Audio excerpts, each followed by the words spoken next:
Welcome back to another week of Instigating with Clarkey and Ryan. And my goodness, do we have some stuff to get instigated about today. We are brought to you by our friends at Coolbet Canada, the Listowel Squash Courts, Listowel Vision Care, and See the Game. I'm Ryan Drury. That is Clarkey. And man, there is some ground to cover today, Mr. Clark. Okay. Blue Jays, let's play ball. Let's play ball. Let's do it. It's been 30 years since 1992. Yeah. And they're trying to resurrect the ghosts of World Series past. And Alek Manoah, of course, our viewers on Mightwin will have already seen Friday's game one, with it being a 4:07 start, which I can't stand. And we'll get into that. But it's a 4:07 start. Same thing on the Saturday for game two, where Kevin Gausman will go. Yeah, obviously you'll know the result of the game, but heading into the playoffs, obviously some optimism, an improvement over last year. They won one more game. They made the wild card. They earned the top AL wild card. And they will take on the Seattle Mariners, who won the season series 5-2. It's worth noting. However, you know, a lot can change, and Manoah is going to duel Castillo. I would assume Kevin Gausman will face Robbie Ray, who's allowed to pitch now because the border restrictions. Can you imagine the story if that wasn't lifted? But yeah, he's going to pitch. Oh, it would have been some fireworks down in Seattle for sure. I'm pretty optimistic. I think that the Jays can beat the Mariners. I think they can sweep the Mariners, but I could see it easily going the other way too. And if the Jays top bats, I'm not worried about the pitching. I think that the pitching at the top end, which we're going to get, is going to do their job. My worry is, what's Vlad going to look like? Like, can he get out of this funk he's been in? Hit a couple homers down late in the stretch. Okay, 32 homers in a down year, we're calling it for Vlad. Not bad. Can he get out of that funk? Can Bichette continue this hot streak? Can Whit Merrifield continue his hot streak, hitting over 400 to end the season the last couple of weeks? And of course, George Springer, who is one of the all-time home run leaders in the postseason. This is what they signed this guy for, Clarkey. How are you feeling heading into this postseason? I'm excited. I mean, this is what we watch for all season long, right? Like all the memories, most of the memories that I have of Blue Jay games in the past are from playoff games, like Bautista hitting that home run against Texas, and Edwin Encarnacion against Baltimore in the 10th inning in the wild card game. And of course the World Series. I'm excited to watch the ball. 4:00 start. What are you going to do? Like, you can't change anything. It's Canada, and the Jays always get the short end of the straw, and the Jays fans. But hey, it's an excuse for people who have tickets to get out of work early on Friday. Hopefully all the employers out there give people their opportunity to get out of work early. And I'm going to try to sneak out as well and watch the game in its entirety. It doesn't bother me that much. And on Saturday at 4:00, whatever. It doesn't bother me as much as it looks like it bothers you, Ryan, but I'm just excited for baseball, and Manoah starting Friday. Let's hope when this airs on Whiteman, the Jays are one game up, because I agree with you. I think they can sweep, and I think they can get swept. They fought all year for home field advantage. They got it in all three games. It doesn't matter if, it's not going back to Seattle no matter what. All three games are in Toronto. A colleague at work said to me, so what game is Seattle going to be the home team in, even though they're playing in Toronto? I said, no, you don't get it. All three games, the Jays are the home team. This has nothing to do with COVID. This is just a new rule the Major League Baseball is instituting this year. So, I'm excited to watch it for sure.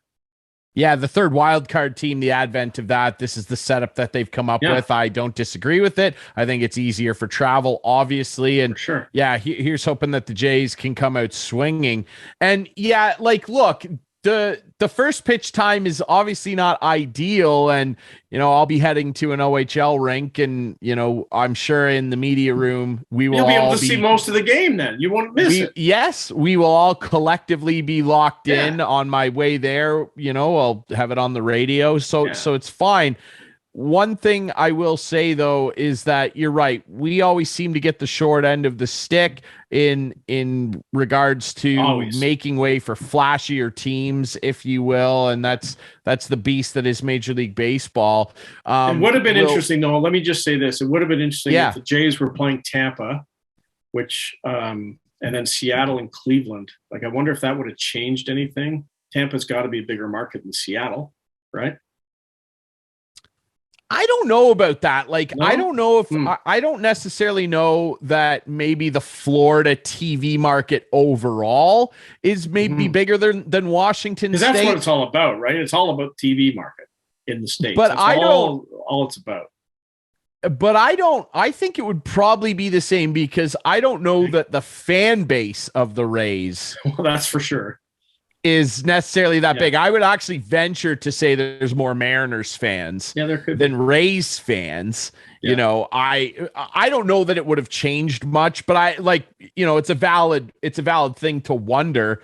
The full bracket, obviously the Jays are hosting the Mariners, the Cleveland Guardians are hosting the Rays. Winner of Toronto Seattle will play the number 1 seed Houston Astros. That'll be a tough go for the Jays, for anybody. And then obviously the winner of Cleveland Tampa will play the Yankees, and on the NL side, the Phillies. They made the postseason for the first time in 11 years. Of course, Seattle making it for the first time since 2001.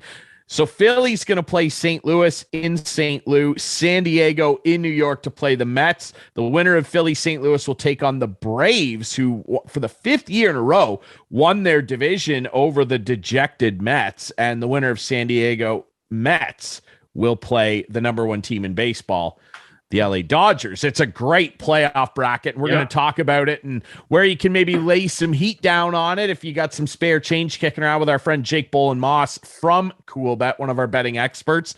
We'll chat about the Jays and his thoughts on it in the postseason and, MVP props, that sort of thing. I can definitely say I'll be laying some cheddar on that. Clarkey, talking about start times and everything, I don't know if you saw this, but this is just another example, and we'll bounce off this to another broadcasting conundrum, but another example of these leagues doing everything they can to seemingly make it so difficult to be a fan and want to continue being a fan and grow the game. Major League Baseball, 3 days before the postseason kicks off, let international fans know that they will not be able to stream the games on MLB TV.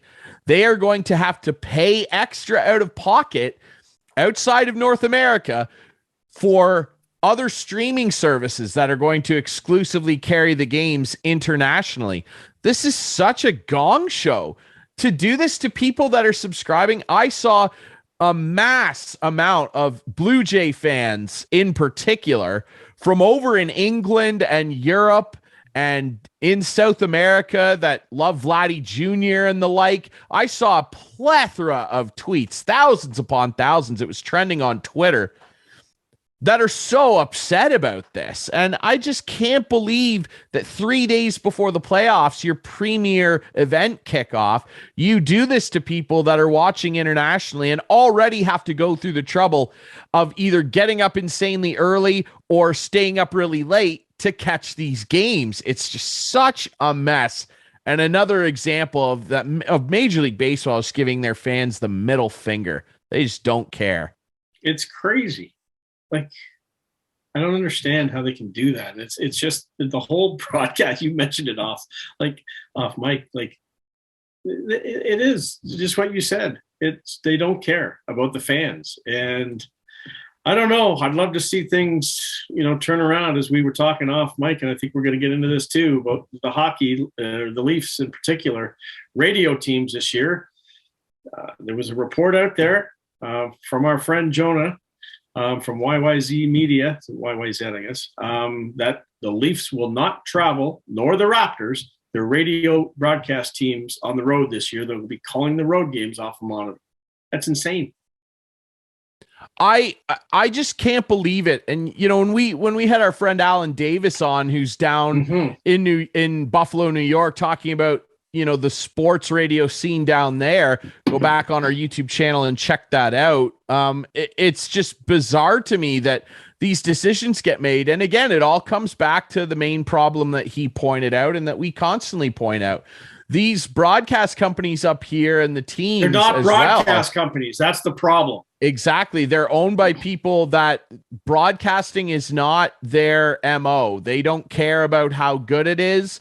They just care that it gets on air and that people have to exclusively use their service to tune into it.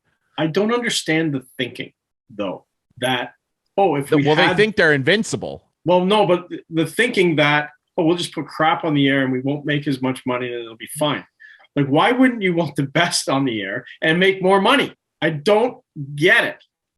Maybe someone could explain it to me one day. My guess would be that they don't think that they will make more money if they pump more money into it. But that's ridiculous to think. But that has to be it, though, right? So let's compare that to the cellular side of their business.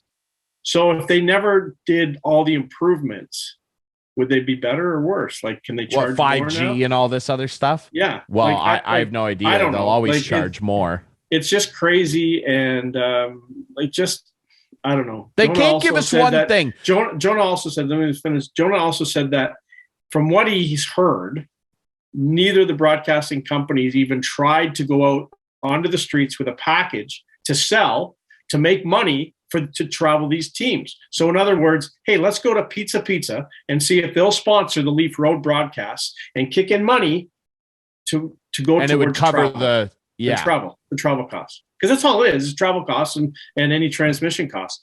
But if they pay a lot of money for transmission costs nowadays, I don't know what they're thinking, because we're transmitting right now and it's really not costing us much, is it, Ryan? The internet's completely almost gotten rid of that problem. Like, you can broadcast anything through the internet. Exactly. It's an absolute joke. It's a farce that Joe Bowen and our friend Paul Jones and guys like that will not go on the road with the Raptors and the Leafs and call games off monitors. COVID gave these companies such an excuse to just continue doing this, because they obviously they had to broadcast it that way.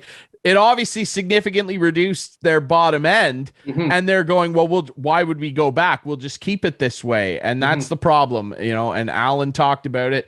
They don't care about the product. They don't care about the fans, and neither do the leagues. And put yourself in the shoes of a broadcaster, say Joe Bowen, watching the game on MR. What happens? What happens if the feed drops? What would people normally do? Turn on the radio.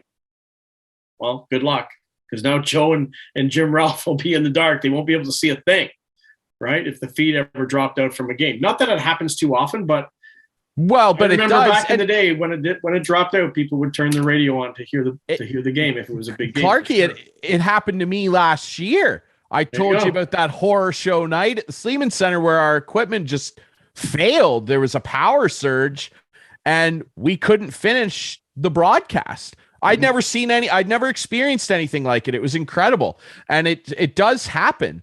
And also that too, like I still wouldn't understand it. I still would object to it if it was like a smaller team, like the Rays or something, The Coyotes. Or the Coyotes.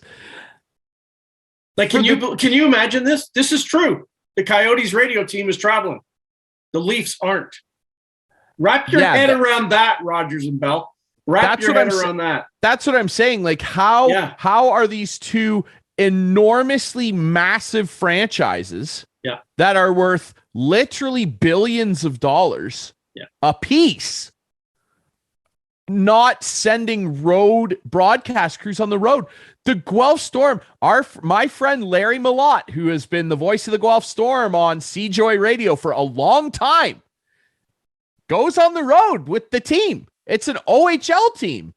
The radio station he works for, but I hear you. No, but he's still doing it. Yeah. He's on the bus. Right. Going to Sudbury, like wherever. It's such it. And now the Leafs and Raptors, worth billions of dollars, can't do it. They don't have a staff member that could have gone out and done sales. I thought that sales executives existed. And then also imagine too, It's the 40th year that Joe Bowen is going to be calling Leaf games. Imagine the disrespect to this guy. People are already mad enough that he's not consistently the voice on television of the Leafs, which he should be. Right. Now you're not going to send this guy on the road and he's going to have a garbage view of the game? So no perspective of morning skate. No idea of talking. No talking to the coach. Well, I mean, I guess you could talk to a coach, but it's just not the same. But no morning skate, no kibitzing with the other broadcasters in person. Got to get scratches on Twitter. Yeah. Just everything is so just impersonal. I don't know. It's a mess. Yeah. It's so embarrassing. Like, they're not going to send Joe Bowen and the great Raptors crew on the road. Like, what are we doing? And like, thankfully, Chris Cuthbert does a lot of the Leaf games on Sportsnet. Thankfully, because if I was having to deal with I would be like walking on the edge. And I don't like the fact that, and I think you can confirm this, but other leagues will let you put on, when you're watching a game online, listen to the audio of the radio feed. A lot do. Please give me that option. Please give me that option. But they won't. They won't do that. They won't do that. They don't want to do something the fans want. Of course they don't. No, and they're going to charge more and more. And the big reason that it won't happen for Leaf games is because Sportsnet carries a majority of them. They're not going to let you tap into the TSN 1050 feed and watch it over top of their stream of the game. Right. And not going to happen. But 590, and you can't do it anyway because it's blacked out. Well, yeah, for sure. But like, it's blacked out anyway on the online streaming services. You have to watch it live on cable. I don't think it is this year. Oh, it is for sure. They're not going to the NHL will not on blackout games. You can now watch your own team in your market with the Sportsnet Now package. That's what I was told. If that's true, that's at least something, but that's the other problem I have. NHL TV in Canada is dead now. It's now run by Sportsnet Now. So now if I want to stream and watch any Capitals games, being a Caps fan, I have to give Rogers money. Right. But how much did you pay last year for the NHL package? For NHL Live, it was always like $220, I think. So I thought like an early bird in September. They have an early bird rate, and they have an early bird rate down. I think it's $199 for Sportsnet Now, which includes the whole NHL season and all the other sports too. So I don't think you're going to be paying more money, and you're going to get more for your dollar. Yeah, but it's just the fact that I don't want to give it to them. I just don't, because what do we get? At the end of the day, last year you were probably giving it to them, just didn't know it. It was sure. Yeah, you're probably right. It's unfortunate that all these companies, these couple of companies, the level of care is just so seemingly low when it could be a lot better, and it's just not fair. And like all these polls going up. Oh, which new sponsorship in the NHL, like, do you like most? The jerseys, helmets, or boards? And I just tweeted none of them, because none of them make a difference to me as a fan. It's since you got all these millions of new dollars in sponsorship, what, are ticket prices going to come down? Yeah, no. Is the not hat, a chance? Are the hats going to be cheaper? Like, no way. It's not going to improve my experience as a fan. So I don't like any of them. I don't give a damn about the new advertising. It's all going directly to the owners. I've heard some teams, I don't know what the Leafs are doing, but some teams are not offering their team jerseys without the sponsorship logo on it, like to buy. Yeah, I think that you can't buy the jerseys with the ads on them unless you're at the arena. They're selling them at the team shops. That's what I heard for a lot. One of those. I don't know. Who would want to buy a Leaf jersey with milk on it? I wouldn't. I don't know. Who would want Doug Gilmour? Spill some at home. Like, you remember the Doug Gilmour milk ads back in the day? Yeah. Yeah. It's bizarre, and it's just another farce. It's just so stupid. I can't believe it. Speaking of farces. Yeah. Oh my God. Hockey Canada they've reached another level, a level that every time we just think it can't get worse, and it just does. We'll take a quick break. We'll come back and talk about that. and the ongoing scandal that is running Hockey Canada through the mud right now at their own fault, really. We'll take a quick break here on Instigating.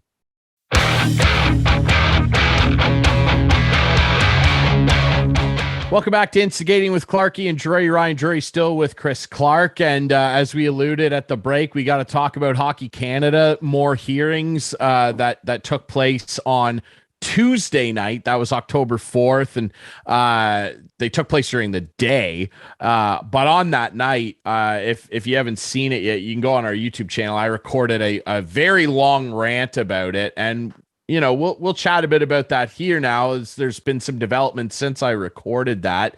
Clarkey, this is just so bad. Like they're making themselves look worse and worse. And Andrea Skinner, who, by the way, is Jeff Skinner's sister, she's the interim board chair for Hockey Canada, and her and Michael Brindamore, the former board chair, they put on a performance of performances on Tuesday. It was some of the most embarrassing television I've ever watched in my life. What were your thoughts about some of the things that were getting said on Tuesday and some of the stuff that you saw flying around on Twitter? It was unbelievable. Well, it is unbelievable, and something's got to give. And I think the first step of things that got to give is Tim Hortons pulling their sponsorship. When people and companies start pulling the money away, that's when the shit will hit the fan, if you want to say. The second thing that's going to happen is hopefully, if there's no change in regime and they start picking a team and players and coaches and general managers for the World Junior team, people start refusing. And unfortunately, it's got to this point, right? Like this board and the people at the top, Scott Smith, is it? Yeah, the CEO. They should be gone. Like they need to start from fresh here and get rid of these people who are in charge. And hopefully they will come to the realization themselves that, okay, this is not good for hockey. We are being very selfish here, because that's exactly what they're doing. They're just being selfish and trying to protect their job, but they're not looking out for the betterment of the game and hockey in Canada. And it's absolutely a shitstorm. It really is. And until more companies like Tim Hortons step up and say, we're done, and people start refusing to play or coach or manage anything to do with Hockey Canada, these guys are just collecting their paychecks. And people like you and I, or people with kids in minor hockey, are paying their salaries. It's crazy. Well, there's been some developments as we record this on Thursday, October 6th. Obviously, TELUS, Canadian Tire, Scotiabank, and a few others as well have pulled their sponsorship dollars, some of them permanently. I know Canadian Tire said they were permanently severing their relationship with the entity known as Hockey Canada. It's getting... There's a breakwind here, and it's coming. And these people, and I said it in my rant, again, you can check it out. I posted a link to it all over our socials. It's on our YouTube channel. I just had to sit and say something. It was embarrassing what we saw and what we were subjected to as Canadians on Tuesday. That's what it's going to take. And these companies doing this is a big deal. Hockey Quebec came out and said, we're not paying our registration fees. We're not doing it. We have no confidence in Hockey Canada. Hockey Manitoba also calling. I saw Rick Westhead tweet a couple hours ago, Hockey Manitoba calling for a review as well. The Ontario Hockey Federation, Phil McKee, the head of that, also doing the same thing. Now the provincial organizations are starting to come out and say, well, we're just not going to give you money. The provincial funding, the federal government funding is obviously already sitting there frozen. These people need to go. I don't know how many people are on that board, plus Scott Smith and Andrea Skinner. They all need to go. They're selfish. You're right. They're ruining the legacy of the game. And again, we don't need, like, they think we need Hockey Canada. Anthony Housefather, one of the MPs that was questioning them the other day, read from some of the board minutes that they were forced to turn over to the Heritage Committee. In there, a Hockey Canada executive said, quote, "We're a family and we need to start pushing back against these malicious media reports. Yeah. We need to start defending ourselves and stop sitting in the neutral zone." Like, what are you talking about? They're blaming the media. They're saying that it's unfair, it's biased. The media is making cynical. That's what Andrea Skinner said. Cynical attacks against Hockey Canada, floating misinformation out there. What misinformation? The Globe and Mail reported the other day about this secondary provincial level slush fund that they've got going on, and they said that was misinformation. Then provide us the information on what it's for. Give us the documents. That's all we're asking. And they were combative. They wouldn't answer questions. The answers they did give were embarrassing. And again, in my rant, I said the most embarrassing thing I thought was when Andrea Skinner said that she thought it was a waste of time and not sensible to get rid of all the board and the senior members, because what would happen then? Would all the lights stay on in rinks across Canada? She doesn't know, and that's not a risk worth taking, which is so insulting to all of the volunteers and people that make the game actually go. Hockey existed before Hockey Canada. It'll exist after it or through the changes that come to it. It existed before this board and Scott Smith. It will exist after this board and Scott Smith. And if whether they tear the whole organization down and make a new one, like, we don't need Hockey Canada to continue having a national hockey program. Tear it down and call it something new. The Canadian Hockey Federation, whatever you want to call it. And people are like, oh, what will we do with all these board members? Who will run it? Anybody but you. How is it not this simple? Like, why would you not reach out to Sheldon Kennedy? Sheldon Kennedy would be a great guy to try and lead our national organization forward. Like, I just made that up off the top of my head. There's plenty of qualified people who could do it. Get Ken Dryden involved. The guy's a politician. Like, there's so many people. That's the thing. There's so many people. And they need to wipe it out and start fresh and get on with things here. It's just embarrassing. It's such a farce, and it's just insulting to Canadians that actually care about the well-being of the game and the well-being and fair treatment of people that come into contact with people that are part of the game. And that's what is at odds here. It's just, what a mess. What a mess. All right. We'll take another quick break and we'll bring on our friend Jake Bolin-Moss from Coolbet to talk about the Jays, the baseball playoffs, and the NFL so far. That's coming up next here on Instigating.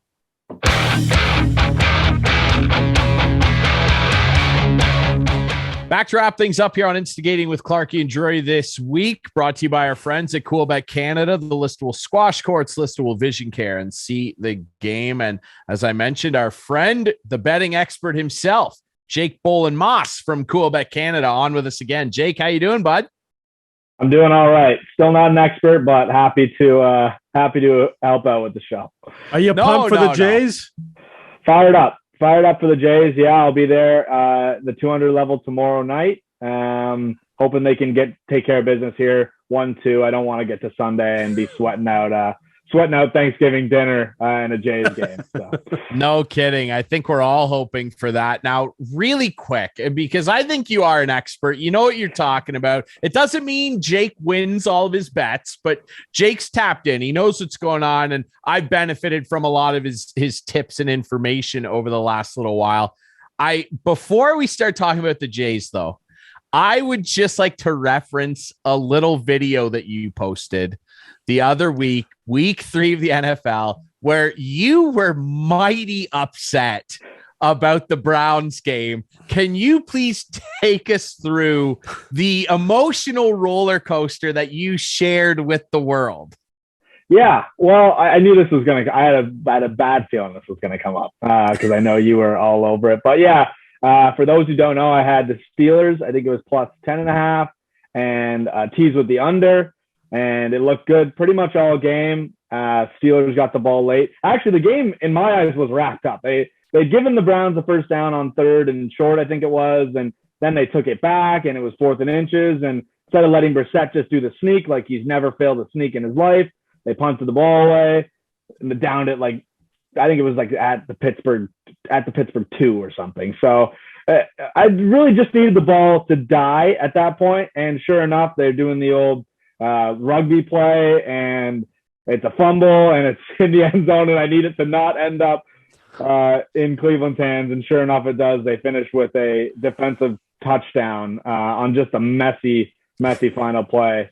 And crushed actually both the under teased and the Steelers. Not that it mattered one way or the other. I just need to lose one of them, but lost both, and I was devastated. Those are the best videos for Twitter, though. People do love when anyone's devastated, especially myself.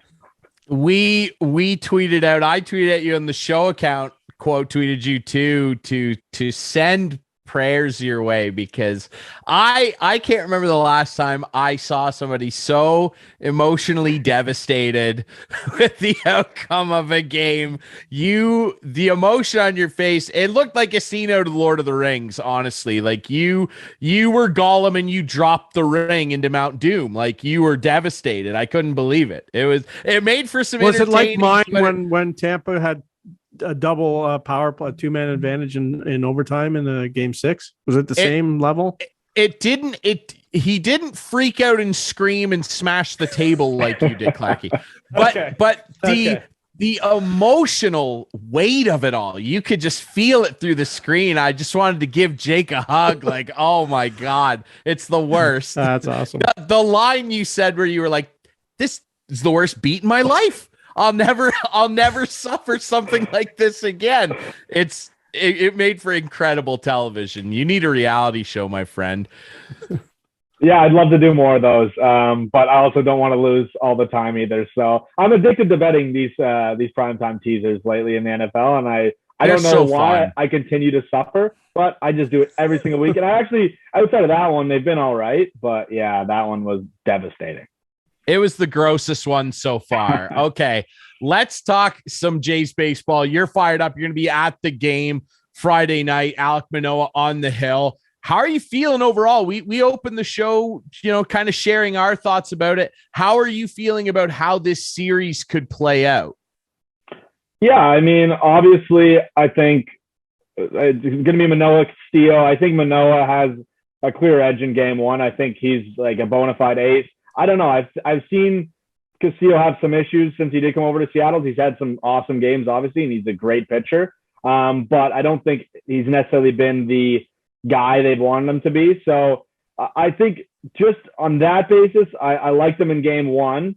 Obviously, I'm biased, so that might take that with a grain of salt. The bullpens looked a lot better down the stretch. I think there's a lot of more trustworthy pieces down there. So if Manoah can get you maybe 5-6, and then you have probably 3 or 4 guys that can come out of that pen and close out a game. So it's really just going to depend on this offense, right? We've seen a lot of guys get hot lately. Merrifield's been awesome. Springer's picking it up. Teo, Bichette, Vladdy, we could use a little bit more, I'd say, out of a guy like that. But if the offense can hold up their end of the bargain, I think the pitching can get it done at very least in game 1. Then we're talking who's going to start game 2, because we got the issues with Gausman. Is he going to be ready to go? Is it going to be Stripling? Are they going to try to steal one with Stripling and then have a fresh Gausman if they make the ALDS? I don't know. There's a lot of talk right now, and it's all speculation, right? We can't quite figure it out. Schneider's not tipping his hand. So the Jays are favored to win this series right now, Jake? Yeah, I think they're about a -170, -160, -170, right around there. So it's kind of a unique situation, right? Because all 3 games in Toronto. How much do you think the momentum will swing if Seattle wins that first game? Well, obviously, I think big time you're going to see a swing to Seattle side, especially if it's going to be a loud crowd there on Friday night, and then they end up squeaking that one out with, like I said, the Jays' best pitcher on the mound. Right, they're going to feel a lot better about themselves. Then they got Robbie Ray coming in.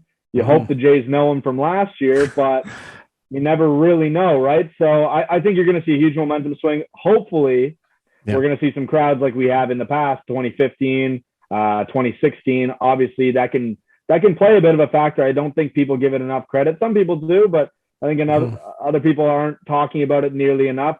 I think the crowd definitely has an ability to get under opposing players' skin, and I think Manoah is going to thrive off that big time crowd. But like you said, Clarkey, if they do steal that first one, Seattle, that is, I don't know. I think it's going to be scary times on Saturday in Toronto. And the crowds, you're right. Absolutely. Like when we look back at the Texas series with Bautista and the crowd, just the crazy play with the ball when Russell Martin threw the ball back to the pitcher and it hits the guy, and like the crowds in Toronto seem to really shift in my mind that series as not a passive crowd, but really a wild crowd. And I hope it keeps up, and I hope you're part of it tomorrow night, making that place loud. Yeah, I mean, didn't we see Andrus? He had like 3 errors in that in the bottom half of that inning, right? Crazy. And then I watched the 2016 video when they swept the Rangers, and I think they swept them at home. Donaldson scored on another Andrus. I think it was another Andrus error. It came off the second base. He bad throw to first, and Donaldson ended up scoring on that on a huge slide, and the crowd was going crazy again. I love watching those old clips. I'd love to see them get past a division series because I haven't been alive for one of those. So that'd be super exciting. Yeah. Or sorry, past the conference series. Yeah. Yeah, that would be amazing. And the thing too, I mean, I did see Caitlin McGrath did tweet that Gausman threw a bullpen session today on Thursday as we record this. Fingers feeling good. He says he feels completely fine. So high likelihood that we see him Saturday, but who knows what John Schneider has up his sleeve. If the Jays lay a beating on them in game 1, maybe they shift their focus a little bit. I want to touch quickly with you on the other series that are going to be going on in Major League Baseball. Some really intriguing matchups here, and I'll throw them at you, and I'd just like you to tell me who you think will win and how many games. Obviously, we have Jays Mariners. I think we're on the Jays, safe to say, and I think they can sweep Seattle. I really do. I'm calling Jays in a sweep. What about Tampa, Cleveland? This is 2 teams that just kind of grind it out. They don't have any really flashy players. Cleveland would have the bigger superstars, if anything, guys like J-Ram and Stephen Kwan. What do you see happening there? I see the ugliest series that we're going to get out of the wild card. I want no business even watching this series. I think it's going to be boring. I think you'll be able to watch it in prime time, right? Yeah. When they get the noon game tomorrow, good for them. I'm not a huge fan of this series. I lean Tampa. Obviously, you're going to get a better number there because it's in Cleveland. I think they have a little bit more experience, but they've struggled to score runs lately. I mean, they're winning games 2-1 or 1-0, or they're not really putting up a whole lot of runs. So it'll be interesting. Like Cleveland doesn't really hit the long ball a lot. Tampa kind of relies on manufacturing as well. I don't know. I think you'll see a little bit old style, but then also Tampa's got that new analytical style as well with the way they send out pitchers and all that. So I don't know. I'm not really looking forward to that one. I think I'd lean Tampa just based on the value, a little bit better number than Cleveland. Obviously, that's all due to probably the home field for Cleveland over Tampa there. Yeah, and Tampa getting Tyler Glasnow back, the leader of the Peaky Blinders himself. He looks just like that guy. Like him. Killian Murphy, he looks exactly like him. By order of the Peaky Blinders, Jake says Tampa is going through. What about Philly St. Louis out in the NL? That's a really intriguing series. Yeah, Philly, they battled kind of the whole way there near the end of the season. The Brewers were in the mix in there for a while, and then finally Philly was able to close out. I think they beat Houston and had their big celebration for making the final wild card, which I always find crazy how hard they celebrate making the wild card, even you go back to the Jays celebrating, but that's neither here nor there. And then the Cards, I think not a lot of talk about this Cards team. They end up winning their division, but you look at the Dodgers and the Braves and the Mets, those seem to be the talk of the National League, and the Cards have kind of gone under the radar. Great players at the corner infield positions there. And I don't know, I hate to go against the dog, but I think this one I lean favorite. I think I go Cardinals. They do have obviously the home field, and then I think overall, the roster for the Cardinals just looks a lot better. But I'll be honest, I haven't seen a lot of Cardinals or Phillies baseball for that matter this season. So it's going to be an interesting one. I think people are going to be more impressed than they would have been coming into this series about how good these two teams really are. I watch both teams quite a bit. I like the Cards as well. Like you said, the infield position, Arenado at the hot corner, Goldschmidt, who's going to walk into the Hall of Fame at first. And I just think their pitching staff's better too. I just think that they have a deeper pitching staff. Once you get past Zach Wheeler, there's question marks for Philly, and defensively, we know that they're not that sound. They improved, but they're not as sound as the Cardinals. Final wild card series. I actually am really excited to watch this. Padres Mets. This is going to be unbelievable. The Polar Bears going to be swinging for the fences. Pete Alonso, Soto coming over, trying to resurrect his season. He was pretty bad down the stretch. This is a really intriguing one. Jake, who do you like? Yeah, you mentioned Soto. I mean, he's still getting on base at a crazy rate, but yeah, the bat's just not working like he's hoped it would. Obviously, he's got a little bit of playoff experience that shortened season, I think it was, when the Natties went all the way. So that was a fun little ride for them. I think he can probably help in terms of the experience factor. I don't know. I feel real bad for Mets fans, but at the same time, I don't, because I'm a Leafs fan. So it's kind of the same little run we've both had. They have all these teams and so much promise, and then they choke away their division on the second last series of the regular season. So they're forced to play this wild card series. I don't know. I mean, I think the Mets are a fairly big favorite, around minus 175. So it's hard to take a number like that. And knowing the falter they've had here in the final stretch of the season, maybe you take the Padres, at a plus number. I mean, if you're the type of person that bets against the Leafs in the first round because they haven't been out of the first round in 20 years, well, maybe that's something you look at with the Mets. Obviously, they've had some playoff success, I think maybe 6 or 7 years ago, but it's just been heartbreak after heartbreak with teams that really should do a lot more damage. I actually am holding a Mets futures pick for the World Series, so I don't want the Padres to win, but it would not surprise me if the Padres maybe push it to a 3-game series and squeak one out there in New York. You never know. Look in your crystal ball for me now and tell me who you see in the World Series. Oh, that's big pressure, Clarkey. It's big pressure. I know, but hey, you know what? The Jays have a chance here to play either their 92 or 93 competitors, and the Braves or the Phillies. I'd love to see a Braves and Alex Anthopoulos series with the Jays. That would be unbelievable. Braves and Jays. Yeah, I love that one. I definitely won't steal that one from you. I'm going to be a homer. I'll say Jays out of the American League. I mean, I think Houston is really good, but they get past there and anything's possible. On the NL side, oh my goodness. I mean, Braves were real good last year. I'd probably just go chalk. Dodgers. I think the Dodgers are just going to be a tough team to beat. They're going to have home field right all the way through. So I just think it's hard to bet against the Dodgers right now, and that's probably where I go. But it's so chalky. I hate that'd be great too, though. But I think the Dodgers is probably it's hard to bet against them, like I said. Yep. Yeah, absolutely. I'm going to go Jays Cardinals. Oh, wow. The Cardinals are having another, Jake kind of touched on it. They're having one of those years. St. Louis, every 8 or 9 years or so, they have one of those years where they're just really solid, but no one really pays attention to them. And there's magic floating around Albert Pujols. He passed the babe.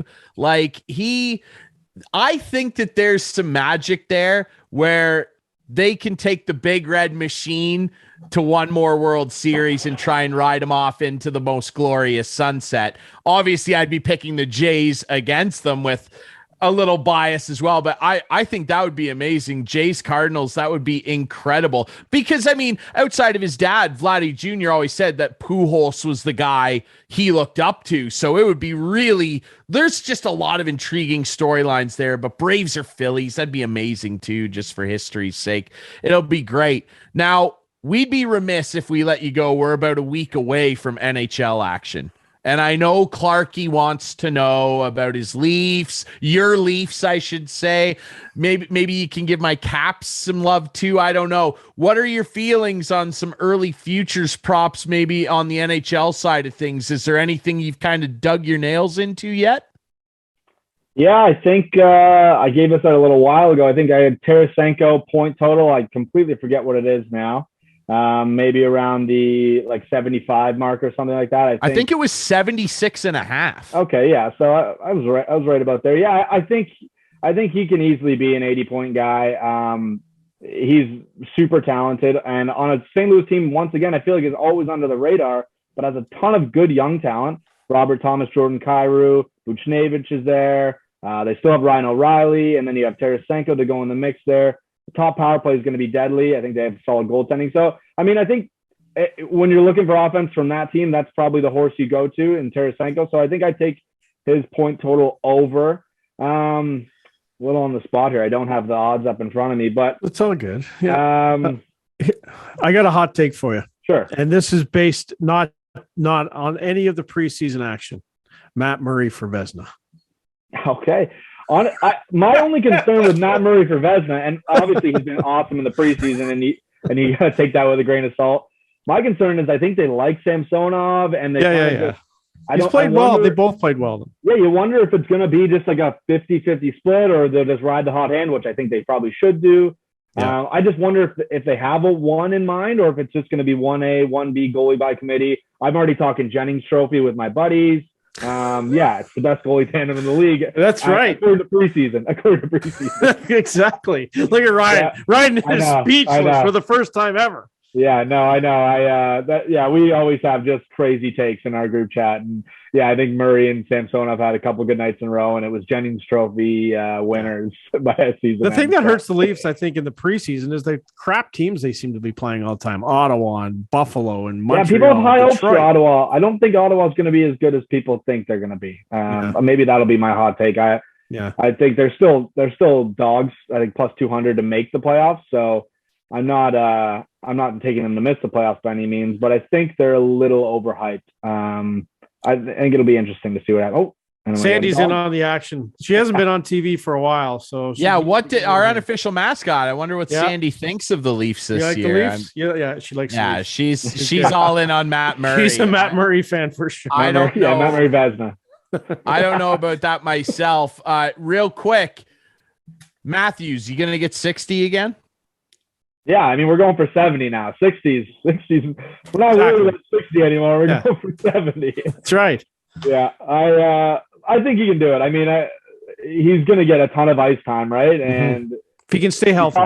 If he can stay healthy. That obviously is always a factor when it comes to any of these guys. And you take a player prop and the guy's injured in the first 10 games. And he missed how many games off the top last year? With at least 10, I think. Yeah. Just think. Yeah, you would have had 70 easily. 70. Why not? I'm laying some down on that. I think we have it actually we have a 60 at least, 59.5 maybe. Okay. We have at the book right now. So yeah, maybe we got to get a 71 in there. That'd be a nice number. Maybe he should. A nice round number. Yeah, it'd be incredible. He'd be the first guy in a long time. I think he'd be the first guy since Hull to do 70. I think Hull in 86 was the last one to hit 70 if my memory serves. So it would be an incredible feat, obviously. Like Ovi's never even done that. 70's extreme. Exactly. So but hey, if the number's up there, it's tantalizing because he's as good as it gets right now in terms of filling the net. I wonder too, really quick before we let you go, Leafs, are they going to win around this year? I said to my friend, our buddy who we'll have on the show sometime soon, you know this, Clarkey, I said to Brock Byer on his new podcast, In the Couch, I said that they would make the conference finals. So, yeah, obviously I'm hoping for them to get past the first round, but how can you... The pressure is going to be so great. How can you believe that it's going to be the case when it's just year after year? And honestly, I thought they had a great playoffs last year. That was the first playoffs I came out of where I was like, you know what? Like, they went 7 with Tampa, and probably should have won game 6 and that phantom high sticking and whatever. Like, I'm not going to go back through it all. Of course. I think that was the best playoff round they've had as this core group. And I don't know, maybe that was a turning point. We'll see. I don't know. And you're obviously into odds. The odds at some point has to say they're going to get by the first round. Surely. I think their odds last year to start, they had them winning the series. It's just, you can't trust bookmakers because the team's cursed. So listen, and that's exactly what I said last year after game 6. This team is cursed, but no, it's a new season and we're going to be fine. Yeah. Listen, they were cursed too. They were. Look what happened. That's right. Look what happened. Yeah, that's right. I need one of those. Just, so do I. Just one, and then I won't complain. Well, I will complain, but I won't complain. Curses are made to be broken, gentlemen, and if they can do it, you guys can do it too. It's not impossible. Jake, we appreciate you doing this, man. I'll be looking for more, hopefully not too much more Twitter pain from you if a bet falls through. Although I don't know if anything will quite equal what happened to the Pittsburgh Steelers in week 3. Dude, you are an expert. That's why we have you on the show. We love having you, brother. Enjoy the Jays game, and here's hoping that we can have you on again soon when we're talking about them heading potentially to an ALCS. Yeah, thanks so much. And one more thing before I go. Pat's got the Patriots got their throwbacks on this weekend. I'm taking them on the spread. I gotta win with those Reds on this weekend. I say we. I'm a Patriots fan. I hope so. Bailey Zappi, man. That's what we're going with. Here we go. Another one. Let's do it. Get on the Dame train. Get Stevenson going. I like that too. I'm going to take them on the spread as well. Jake, you're the best, man. Thanks for doing this. Thanks, boys. All right, that's it for the show this week. Remember, you can watch us Friday nights at 8, Sunday nights at 9 with our friends on Whiteman TV. That's channel 6 for Whiteman subscribers. We're on our YouTube channel every Friday night, debuting at 9. Follow us on social media at InstigatingPod. We appreciate our friend Jake Bolin-Moss joining us on the show this week. For Clarkey, I'm Ryan Drury. We'll be back next week with more Instigating.